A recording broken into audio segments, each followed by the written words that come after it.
বিনা পানি, আমি ওনার কাছে অনেক শক্তি পাই। তার জন্য সেই মাকে বারবার স্মরণ করি যে তেনার থাকার অবধি উনি যতদিন বেঁচে ছিলেন, তার হয়তো বা কিছু বছর উনি লাস্ট অসুস্থ হয়ে গেছিলেন, কিন্তু উনি যতদিন পেরেছে, যতদিন ওনার গায়ে শক্তি ছিল, উনি ভারতবর্ষের আনাচে কানাচে থেকে প্রত্যন্ত গ্রামে যেখানে আমাদের মানুষরা রয়েছেন, ঠাকুরের ভক্তরা রয়েছেন, সেখানে ছুটে ছুটে যেতেন। এখানেও এসেছেন অবশ্যই।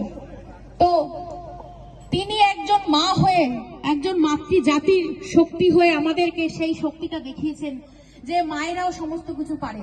আজকে হরিচাঁদ ঠাকুর কি বলেছেন? মাতৃ জাতির জাগরণ ছাড়া সমাজ জাগে না।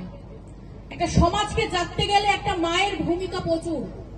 কেননা আমরা একটা সন্তান জন্ম দিই এবং তাদের মুখের প্রথম বল কিন্তু আমরাই ফুটাই। এবং গুরুচাঁদ ঠাকুর শিক্ষার কথা বলেছেন যে খাও বা না খাও তাতে কোনো, অনেক বিদ্যালয় তৈরি করেছিলেন সেই সময় বলতেন পাঠশালা। সেই ধর্ম এবং শিক্ষা নিয়ে আমাদের পথ চলা আজও চলছে, এবং যতদিন এই সূর্যচন্দ্র আছে ধরাধামে, ততদিন আমার ঠাকুরের এই আদর্শ, এই পথ চলার পথ আমাদের জেনারেশন, তারপরে জেনারেশন, তারপরে চলতেই থাকবে।